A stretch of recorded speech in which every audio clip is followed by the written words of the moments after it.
Bonjour et bienvenue. Alors, aujourd'hui, ce sera un tirage sentimental. J'avais mes cartes que j'avais pas rangées de ma séance, ma guidance privée d'hier. Et en les rangeant, il y a une carte qui s'est expulsée de mon paquet et qui était le 9 d'épée. Et quand je l'ai ramassé, j'ai eu la chanson très récente d'Aznavour qui est Mourir d'aimer dans la tête. Et notamment les parois de ma vie sont lisses, je m'y accroche mais je glisse. Et après, tout de suite, une autre phrase de la chanson qui était tandis que le monde me juge. Alors, je pense que c'est vraiment par rapport à ces paroles-là et pas par rapport à la manière dont la chanson a été écrite, parce que c'était une chanson sur une histoire d'amour entre un professeur et son élève, donc c'est pas du tout les énergies que je sens moi là. Mais je sens par contre des problèmes pour dormir, des problèmes pour chasser des pensées obsédantes et avoir l'impression qu'en fait la personne de votre cœur a du mal à trouver le sommeil, donc beaucoup d'insomnie, ce que je ressens. Votre image obsédante dans la tête, l'impression de ne pas pouvoir faire ce qu'on veut parce que les personnes autour décident pour vous, ou en tout cas on a l'impression que les autres décident pour nous ce qu'on doit faire, ou qu'on se retient à les vivre parce qu'on se sent jugé. On va aller regarder tout de suite ce qu'on peut me dire sur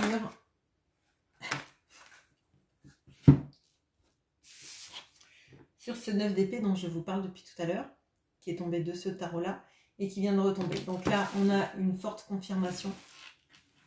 Votre autre n'arrive pas à trouver le sommeil. Il y a beaucoup de culpabilité, il y a beaucoup de pensées obsédantes. Vous envahissez ces pensées et potentiellement aussi, il y a là alors, c'est pas des regrets, là du coup, c'est des remords. Des remords de rester dans une situation alors qu'on sait que quelqu'un nous aime ailleurs. Quelqu'un nous attend quelque part ou ne nous attendra plus parce que on prend trop de temps, parce qu'on ne sait pas prendre des décisions, et puis parce que on a pris trop en considération le jugement des personnes autour et pas finalement suivre son cœur. Ok, bon, allez. Bon, ce 9 d'épée, on a bien compris. Votre autre pense à vous. Quand il pense à vous, il pense à quoi? À la manière que vous avez de l'aimer, à la manière que vous avez de l'écouter, de chercher à le comprendre, de chercher à l'apaiser, de chercher à apaiser son cœur et cette sensation qu'il a ou qu'elle a auprès de vous, de se sentir écouté et compris surtout. On peut me dire encore sur ça, sur ce à quoi il pense la nuit dans ses insomnies. Il pense qu'il est la bonne personne pour vous. On a le roi de coupe avec la reine de coupe. Que vous êtes le meilleur couple qui soit. Vous êtes un couple assorti. Vous iriez si bien ensemble s'il arrivait à assumer ses sentiments, s'il arrivait à être stable dans ses émotions, c'est-à-dire de ne pas passer de l'amour qu'il a pour vous à plus rien, à privilégier d'autres personnes, alors qu'en fait ce couple-là, le couple que vous incarnez, hein, même si c'est pas un couple qui est vécu dans la vie de tous les jours, c'est un couple qui dans le cœur existe, hein. Et en fait, il existe dans son cœur, il existe dans ses rêves, mais dans la réalité, il y a un gros fossé. Ok, bon. Alors, ce fossé qu'il ne franchit pas, parce qu'on voit que là, dans ses rêves, vous êtes le couple ensemble, enfin, vous êtes le couple assorti, vous êtes le couple qui vit ensemble. Pourquoi est-ce que il ne passe pas? Pourquoi est-ce qu'il ne passe pas le cap. Pourquoi est-ce qu'il reste dans ses fantasmes? Ok, parce qu'il n'arrive pas à prendre une décision. Il est épuisé, hein, moralement il est épuisé. Et je pense qu'il est épuisé de ne pas faire ce choix.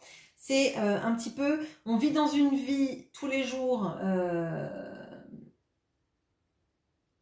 tous les jours. Et la nuit, on s'autorise, en fait, quand le cerveau pourrait prendre du repos, en fait, le cerveau est obsédé par cette seconde vie qu'il aimerait vivre. Hein.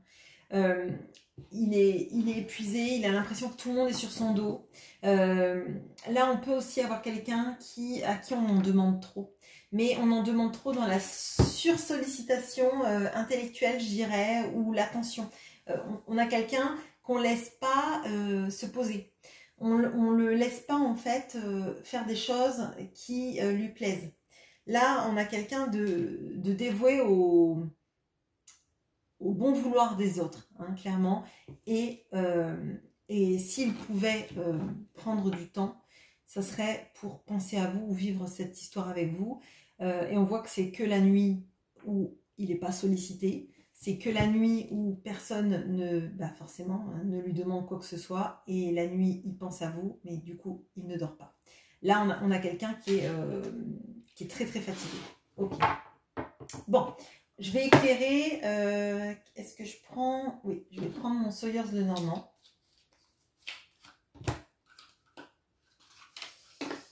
Alors.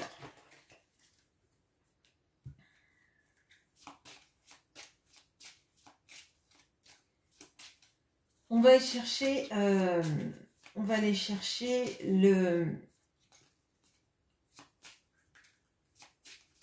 les nuages.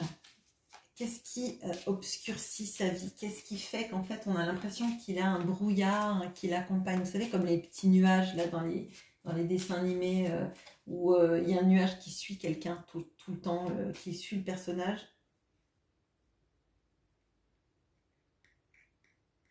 Excusez-moi, j'ai de la cire sur mes cartes. Bon, alors, on va chercher les nuages. Où ils sont les nuages?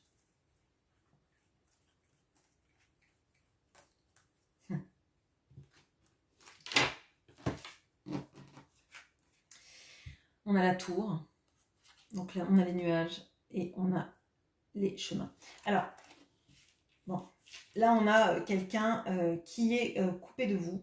Alors, soit parce qu'il ne peut pas vous parler, soit parce que il est tellement sollicité tout le temps ou épié que il ne peut pas faire ce qu'il voudrait. Donc, il s'isole de vous et il se sent aussi isolé. Là, pour moi, je vous ai dit hyper sollicitation. Mais j'ai l'impression qu'en fait, ça tourne en vase clos autour de son cercle. Son cercle, en fait, l'a mis au centre pour qu'il réponde aux desiderata de tout le monde. Mais il est pas, il fait pas ce qu'il veut.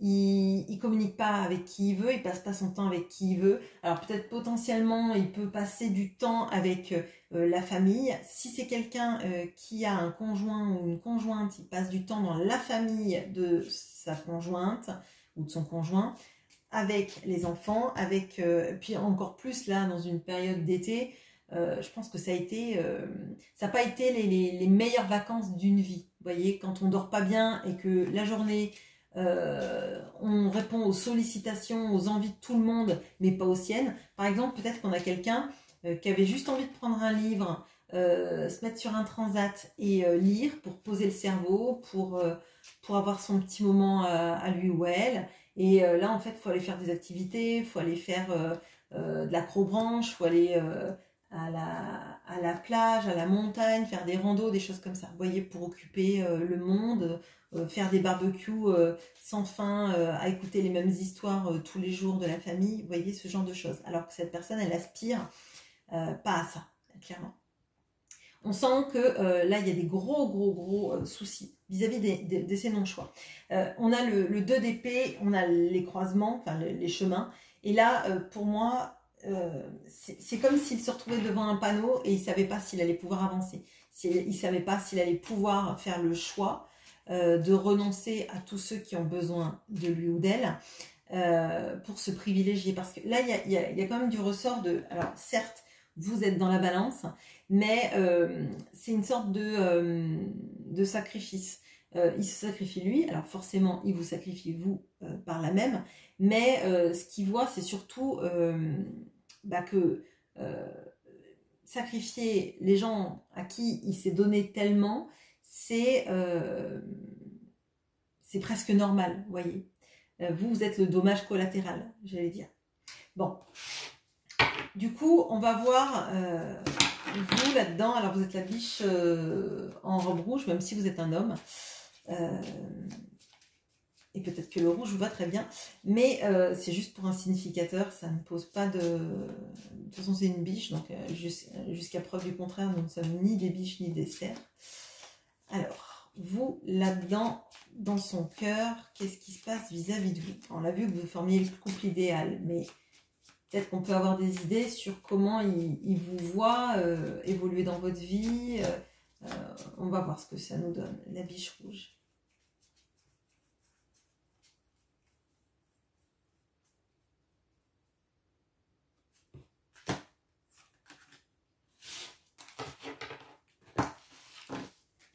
Alors, vous représentez, donc on a la cigogne, donc on a la biche rouge, et on a les poissons. Vous représentez le nouveau départ. Quand on a su prendre le chemin, la cigogne, elle nous amène à un nouveau départ. Mais encore faut-il prendre ce départ. Là, moi, ce que je vois, c'est qu'on a quelqu'un qui sait que vous êtes la bonne personne pour lui ou pour elle, et qu'il va falloir initier ce nouveau départ. Encore faut-il que cette personne prenne le choix. Parce que là, on voit qu'elle est bloquée, et j'ai tout envie de vous dire, là, on n'a que des épées. On est dans le mental, on est dans les conditionnements, on est dans les schémas répétitifs, on est dans ce qu'on a appris en fait, ou ce que notre famille nous a inculqué et on n'en sort pas. Potentiellement, là, on a quelqu'un qui est quand même très, pas stéréotypé, mais normé, on va dire. Bon. Ce que je ressens, c'est que là, on voit qu'il sait que l'abondance est avec vous. De toute façon, l'abondance du cœur, elle est avec vous, clairement. Dans le fait que vous soyez, pour cette personne, le roi et la reine de coupe, clairement, on a déjà donc les émotions. Et le poisson, il nage dans l'eau, il nage dans les coupes, dans les émotions, hein, clairement. D'ailleurs, le poisson, là, il saute entre les deux coupes. D'accord. Et pour moi, j'avais l'impression que c'était un poisson qu'elle avait. Là, c'est la reine de coupe. Bon, peu importe. Pour moi, il sait que l'abondance, elle vient, à partir du moment où il se laisse aller dans ses émotions et il va là où son cœur le porte. Seulement, là, il y a un vrai mur que pour l'instant, il n'est pas arrivé à franchir. Alors, on va aller regarder. Bon, du coup, j'utiliserai pas l'oreille d'Isawat. On va aller regarder cette personne. Hop. Maintenant qu'elle a compris que c'était vous, est-ce que elle va faire le pas? Est-ce qu'elle va arriver à avancer et pas rester en reclus, tel l'ermite ou tel la tour?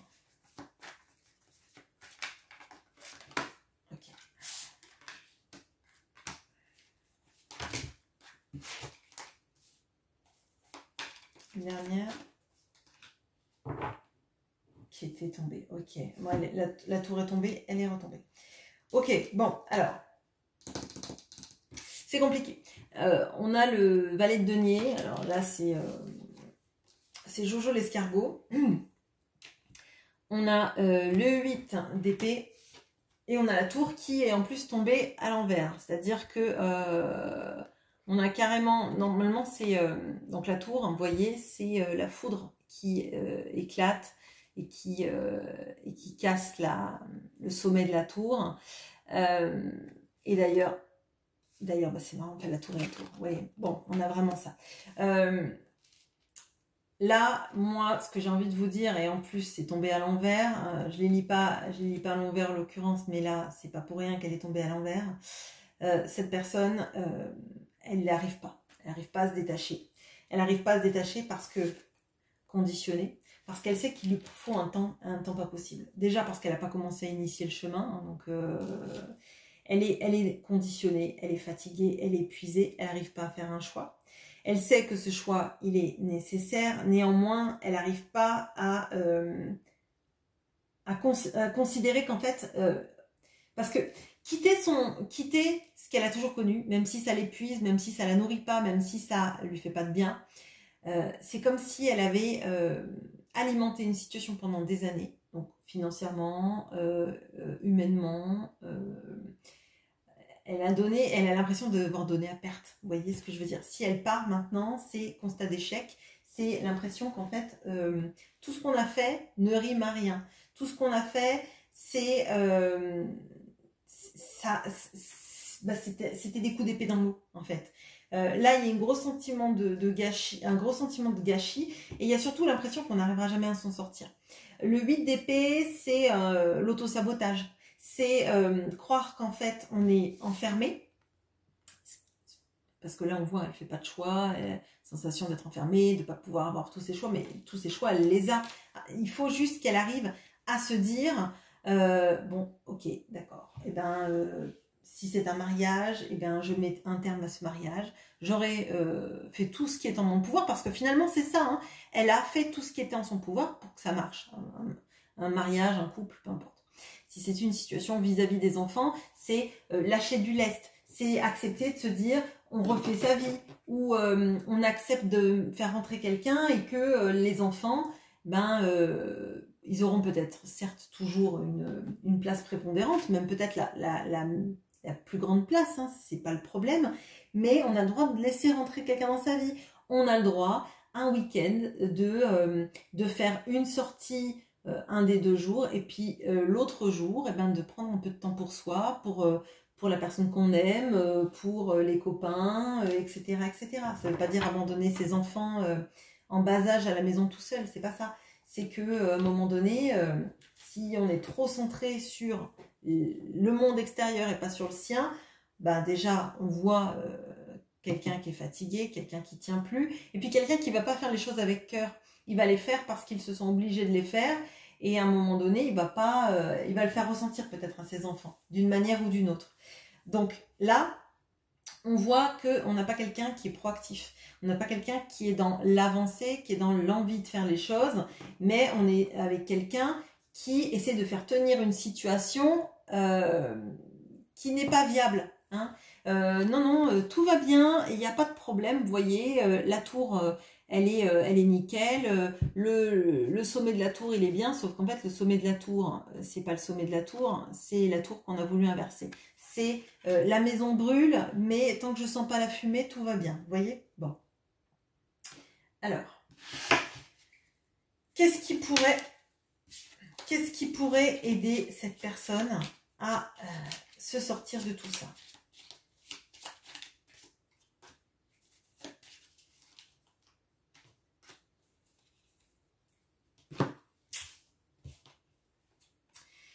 Alors, c'est déjà d'aller regarder à l'intérieur d'eux-mêmes ce qu'elle n'ose pas s'avouer, ou enfin bon, j'ai l'impression qu'elle s'avoue quand même beaucoup de choses, hein. Enfin, elle s'avoue beaucoup de choses sur son amour, mais j'ai l'impression qu'il y a un problème là vis-à-vis du deuil qu'on fait de ce qu'on a bâti. Hein.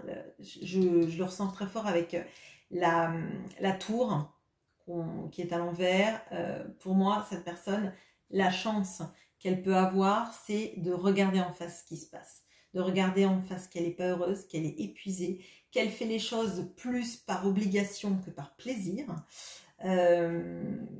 Et qu'elle n'arrive pas surtout à faire le deuil de ces schémas. J'ai l'impression, moi, ce que je ressens, c'est vraiment quelqu'un qui retient, hein, tout ce qu'elle peut, qui s'accroche à des situations pour pas laisser passer, pour pas avoir l'impression qu'en fait, elle a, alors j'ai dire investi sur le mauvais cheval, qui n'est pas vous, hein, qui est une situation autre. Et pour moi, la chance qu'elle va avoir, hein, si elle l'accepte, c'est de regarder à quel point elle est malheureuse, tout simplement. Alors, on peut appeler ça une chance, mais je crois que parfois, il y a certaines personnes qui ont besoin de se sentir, de se prendre des coups de pied aux fesses, hein, tout simplement, pour voir à quel point leur vie leur convient pas, à quel point ils sont malheureux. Parce que quand on est dans une situation où on est en entre-deux, on n'est ni heureux ni malheureux, il n'y a rien qui nous met le pied à l'étrier. Quand on se sent vraiment malheureux, fatigué, épuisé, parfois il y a quelque chose à regarder en soi, de tout ce qu'on a donné aux autres qu'on ne s'est pas donné à soi-même. Et ça ne veut pas dire qu'il faut être égoïste, mais je crois qu'il en faut un peu quand même de l'égoïsme, ou en tout cas de se centrer sur soi, hein, pour regarder ce qui nous va plus. Là, pour moi, c'est ce qu'il va lui falloir, d'arriver à faire des deuils, le deuil de tout ce qu'on a investi et qui ne nourrit pas, qui nourrit sans doute les autres, beaucoup, mais s'il est entouré de vampires émotionnels, on va dire, ou de personnes qui ne voient pas que lui, il a sa vie à vivre, hein. Donc on va pas dire que ce sont les enfants, surtout s'ils sont en bas âge, bon ben c'est plus compliqué. Mais s'il a des grands enfants et que ces grands enfants l'empêchent de faire sa vie, là à un moment donné il faut aussi relativiser les choses. Les enfants, on les laisse épouser qui ils veulent, on les laisse aimer qui ils veulent, on est là pour eux. Alors il faut aussi que eux soient là pour accepter nos choix. Voilà. Je vous souhaite une très bonne journée. À bientôt.